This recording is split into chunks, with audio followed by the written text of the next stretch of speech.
నమస్తే అండి, నేను వాణి. ఈ స్టోరీ మీకు నచ్చినట్లయితే ప్లీజ్ లైక్ చేసి షేర్ చేయండి, సబ్స్క్రైబ్ చేసుకోండి. ఈరోజు మనం గాయత్రి గారు రచించిన ఒక మంచి కథను విందాం. వంగినడు ఉలిక్కిపడింది వింజ. భర్త వైపు చూసింది. అతడు సిగరెట్ తాగుతూ వింజను చూస్తున్నాడు. విజయవాడలో అప్సరా థియేటర్లో ఉన్నారిద్దరు. పెళ్ళయ్యాక మొదటిసారి భార్యను సినిమాకి తీసుకొచ్చాడు మణికంఠ. నువ్వు నిటారుగా నడిస్తే నాకంటే పొడుగ్గా కనిపిస్తావు, కొంచెం వంగినడు మళ్ళీ చెప్పాడు. అతడి గొంతులో కాఠిన్యం. అయోమయంగా చూసింది. తల దించేసుకుంది వింజ. అతని కళ్ళల్లో సంతృప్తి కనిపిస్తుంది. ఎలా వంగిపోవడం? గూనిదానిలాగా ఇంకా కొంచెం దేహాన్ని వంచింది. తలని ఇంకా కిందికి వంచింది. నేల తప్ప ఏమీ కనిపించడం లేదు. సిగరెట్ కాలు కింద వేసి నలిపి సినిమా హాల్లోకి నడిచాడు మణికంఠ. అతడి వెనకాలే తల వంచుకొని థియేటర్లోకి వెళ్ళింది వింజ. 4 రోజులు గడిచాయి. ఆ రోజు 1వ తారీఖు. ఇంట్లో ఖర్చులకని వింజకు డబ్బులు ఇచ్చాడు మణికంఠ. జాగ్రత్తగా బీరువాలో పెట్టింది. అతడు ప్రసన్నంగా ఉన్నాడు ఆ రోజు. రేపు మీరు త్వరగా వస్తారా? గారాబంగా అడిగింది వింజ. ఎందుకు? పుస్తకాల షాపుకు వెళ్ళొద్దాం. పుస్తకాలు ఏమన్నా కొనుక్కుంటా. మణికంఠ మొహం మారిపోయింది. అవి చదివి తెచ్చుకునే జ్ఞానం ఏమీ ఉండదు. డబ్బులు దండగా. ఇంట్లో టీవీ ఉందిగా, చూసుకో. మాట్లాడలేదు వింజ. ఆ తర్వాత పుస్తకాలు ఊసెత్తలేదు ఎప్పుడు. ఓ 10 రోజులు గడిచాయి. ఆ రోజు ఆదివారం. భోజనం చేసి సరదాగా టీవీ చూస్తున్నాడు మణికంఠ. ఏదో హిందీ సినిమా వస్తుంది. వంటిల్లు సర్దుతోంది వింజ. నువ్వు కూడా రా వింజ, మంచి సినిమా, నవ్వుతూ పిలిచాడు మణికంఠ. ఈ పూట మూడు కాస్త బాగుంది అనుకుంది వింజ.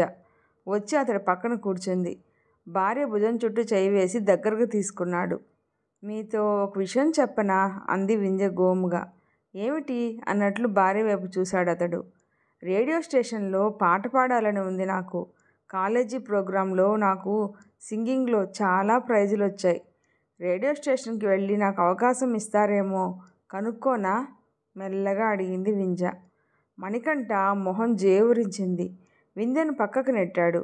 నీకు ఇలాంటి దిక్కుమాలిన ఆలోచనలు ఎందుకు వస్తాయో నాకు అర్థం కావటం లేదు.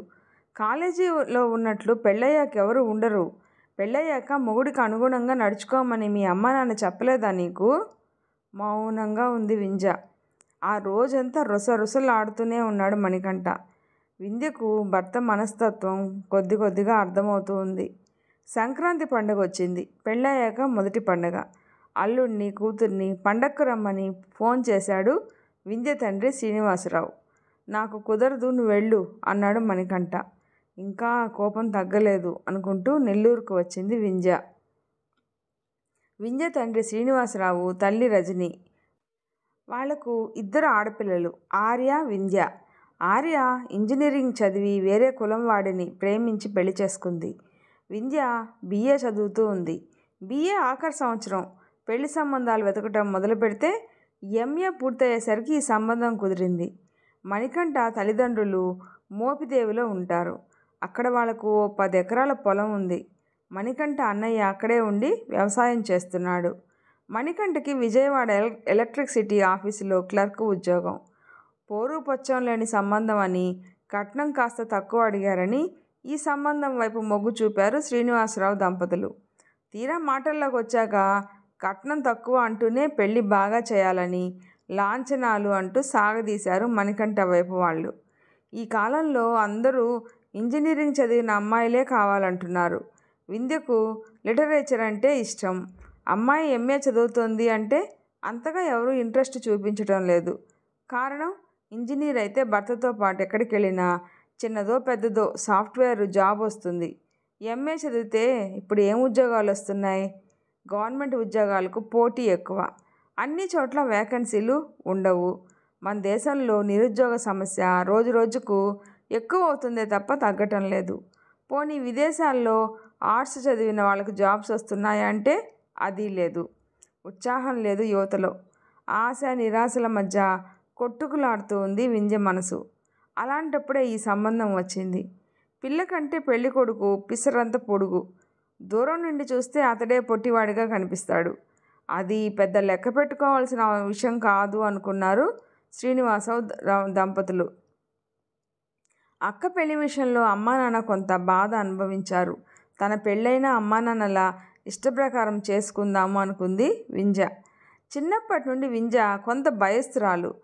అమ్మచాటు పిల్ల, గట్టిగా మాట్లాడే పిల్ల కాదు. చప్పున సొంత నిర్ణయాలు తీసుకోవాలి అంటే భయం.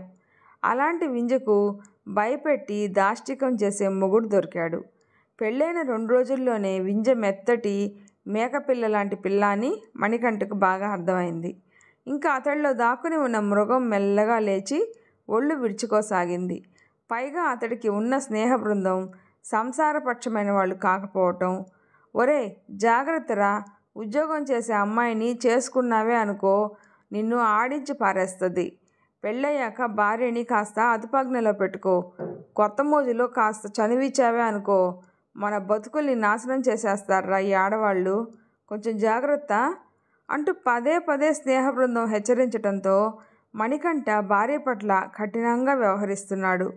వింజ అసలే బెదురుగొడ్డు. అతడు కోపంగా ఉంటే భయపడిపోతుంది. పెళ్ళైన 2 నెలలకే మొగుడుతో పడలేదు అని వస్తే అమ్మా నాన్న ఎంతో బాధపడతారు.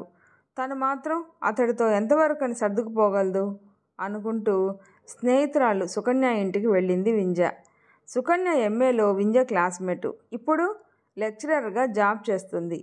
ఆమెకు కూడా పెద్దవాళ్ళు ఇప్పుడిప్పుడే పెళ్లి సంబంధాలవి చూస్తున్నారు. ప్రతిదానికి ఆంక్షలు పెడతాడు. కోపము, సాధింపు. ఎలా బతకాలో అర్థం కావడం లేదు. విడిపోదాము అంటే అది కూడా భయంగానే ఉంది. ఏం చేయను అంటూ సుకన్యతో మణికంఠ ప్రవర్తన మొత్తం చెప్పి బాధపడింది వింజ. మొదట నువ్వు కాస్త ధైర్యం తెచ్చుకోవే, మరీ గొర్రె పిల్లలాగా ఉంటే వాడు అలాగే చేస్తాడు. విజయవాడలో వేకెన్సీలు ఉన్నాయని నోటిఫికేషన్ వచ్చింది. ఉద్యోగం కోసం వెంటనే అప్లై చేయి. అతడి సలహా అడక్కు, ముందు ఉద్యోగం సంపాదించుకో. అవతలివాడు మనల్ని డామినేట్ చేస్తున్నాడు అంటే వాడిలో ఉండే దుష్టత్వం కంటే మనలో ఉండే వ్యక్తిత్వ లోపం అనుకోవాలి. మన వ్యక్తిత్వాన్ని మనం నిలబెట్టుకుంటే ఎవ్వరూ ఏమీ చేయలేరు. పద, మా రాధా ఆంటీ దగ్గరకు వెళ్దాం. ఆవిడ పెళ్ళైన జంటలకు కౌన్సిలింగ్ ఇస్తూ ఉంటుంది. సంసారం చెడగొట్టుకునేదాకా నీ మొగుడొస్తే అప్పుడు విడాకులు, విడిపోవటాలు ఉండనే ఉన్నాయి. నువ్వు ఏమి బెంబేలు పడకు అంటూ ధైర్యం చెప్పింది సుకన్య. ఇద్దరూ కలిసి సుకన్య ఆంటీ రాధ దగ్గరికి వెళ్ళారు. రాధ వింజకు ధైర్యం నూరిపోసింది. ఉన్న 10 రోజుల్లో రాధ కౌన్సిలింగ్ వలన వింజకు కొంత ధైర్యం వచ్చింది. వ్యక్తిత్వ వికాస పుస్తకాలు చదవటం, అలాంటి వీడియోలు చూడటం చేస్తూ తనలో తాను ధైర్యాన్ని నింపుకుంటూ ఉంది వింజ. లెక్చరర్ ఉద్యోగానికి అప్లికేషన్ పెట్టింది. విజయవాడలో ఇంటర్వ్యూ. విజయవాడకు వచ్చింది వింజ. మణికంఠ ఆఫీస్కు వెళ్ళాడు. ఇంటర్వ్యూకి వెళ్ళింది వింజ. వాళ్ళు అడిగిన ప్రశ్నలకు సంతృప్తికరంగానే జవాబులు చెప్పింది. వస్తూ వస్తూ రేడియో స్టేషన్కి వెళ్ళి పాట పాడడానికి తనకు ఏమన్నా అవకాశం ఇస్తారేమో అని కనుక్కుంది. పాట పాడాలంటే ఆడిషన్ ఉంటుందని, దానికి పిలుస్తామని వింజ పేరును రిజిస్టర్ చేసుకున్నాడు రేడియో స్టేషన్ మేనేజర్. అక్కడ నుండి ఏలూరు రోడ్లోని పుస్తకాల షాపుకు వెళ్ళి కావలసిన పుస్తకాలన్నీ కొని తెచ్చుకుంది.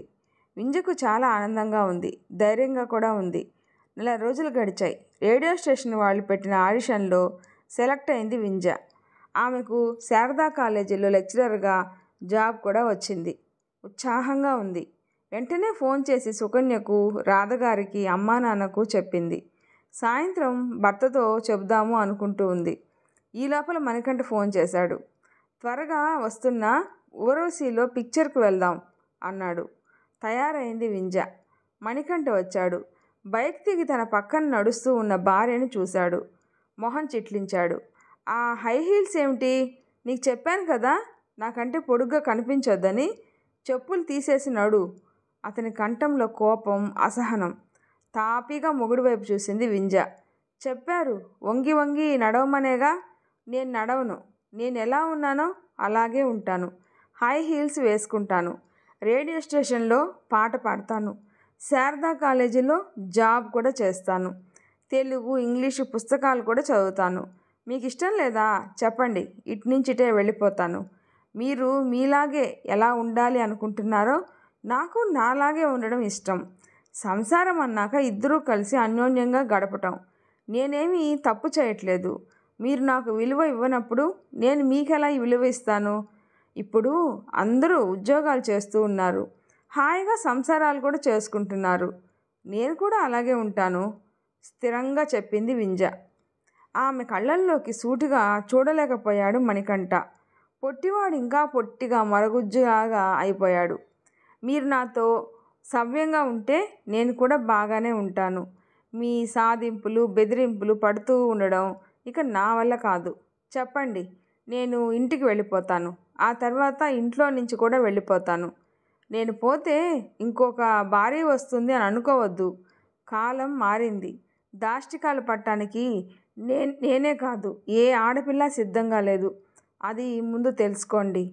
కుంచించుకుపోయి వింటున్నాడు మణికంఠ. అతన్నే చూస్తూ ఉంది వింజ. 1, 2, 3 నిమిషాలు గడుస్తున్నాయి. పద అన్నాడు మణికంఠ. అతని గొంతు బొంగురుగా బలహీనంగా ఉంది.